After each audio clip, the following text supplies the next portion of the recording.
Metro Police are looking for a suspect after a man was shot in the Russell neighborhood.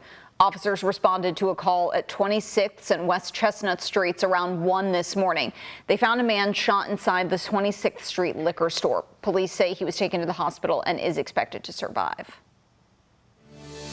We have far too much gun violence in this community, and so working closely with Chief Humphrey to continue to hire more police officers, working to crack down on gang violence that's happening in parts of our community. We're going to continue to do everything we can every day to reduce the amount of violent crime in our community.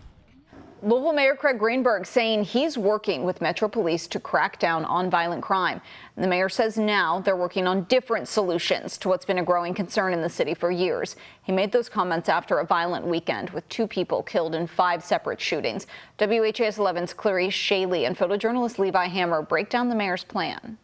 I didn't know anything about it because it really doesn't happen in this particular area. Enjoying an evening in the park, hours after a 20-year-old man was found dead from a gunshot to his torso. Police say the man then walked 3 blocks from where authorities say it happened at Bloom Liquor Store until he collapsed. So it's a big difference from the west end to the south end. Mary Jennifer moved to the area with her kids a few years ago. No neighborhood is perfect, of course, but in this area, I don't really hear about a lot of, shootings and stuff happening in the area. The mayor Monday pointing to judges when asked about the violence. There needs to be a punishment. There needs to be a consequence for that action. Louisville comes off a weekend of 5 shootings, the Wyandotte and another in the West End being fatal. We are Louisville, one mission, building a safer, stronger Louisville for everyone.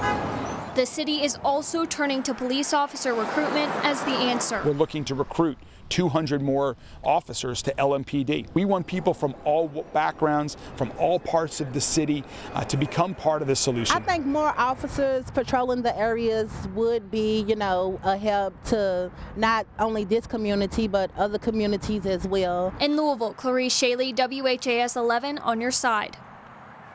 In August, LMPD swore in its smallest graduating class ever with just 9 recruits.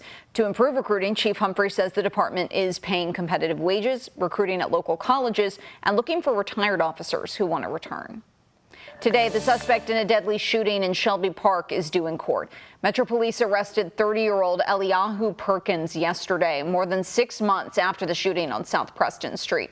Police believe he shot and killed a man named Jeffrey Wilson. Perkins is charged with murder and is expected in court at 9 this morning. Right now, there's an investigation in Scott County, Indiana, after 2 young students came into contact with presumed meth on a classroom floor. It happened on Friday. Mark Slayton, superintendent of Scott County District 2, said the students were taken to the hospital as a precaution and released the same day. He also said K-9 units searched the school and found no other drugs.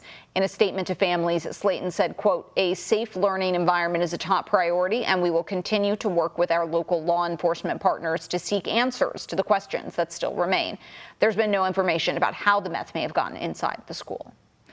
The Delphi murder trial has come to an end, the jury finding Richard Allen guilty on all counts. The jury deliberated for 4 days before finding Allen guilty of killing Abby Williams and Libby German in February of 2017. Allen still denies any involvement. He faces up to 130 years in prison and is scheduled to be sentenced December 20th. Indiana State Police say the gag order in the case will stay in place until then. So that means we will not hear from the victims' families or attorneys for at least another month. Cigna says it's not pursuing a deal with rival health insurance company Humana. Last month, reports suggested Cigna and Humana had resumed informal discussions about a potential merger.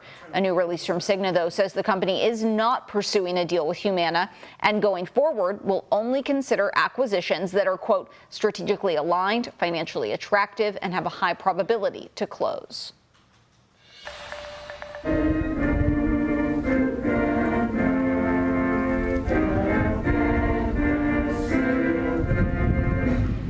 For the first time, 16 black veterans are being honored for their sacrifice. Veterans who served in the Civil War as Buffalo Soldiers and in World War I were buried in unmarked graves. Now they have a final resting place in St. Louis Cemetery on Barrett Avenue. Governor Andy Beshear was there for the dedication, which he called long overdue. The heroism, service, and accomplishments of our black citizens has too often been ignored, forgotten, and sometimes even denied. And while I can never personally know the depths of the pain caused by the legacy of slavery, of Jim Crow, of racism that continues till today, I'm committed to using my time as governor to listen, to try to hear, and then to take real, actionable steps to bring about a better world for all of our kids and grandkids. Currently, the Thea Bowman Society is working to identify the more than 1,000 enslaved people buried in the St. Louis cemetery. And happening today, we will find out more about how the Metro is prepping for winter. Metro Public Works officials will join Mayor Greenberg to announce the city's plans for snow and ice removal. Last year, the Louisville Metro snow team started mock runs on city snow routes in early November. The mayor will speak at 1 this afternoon, so look for the details on WHAS 11 News at 4.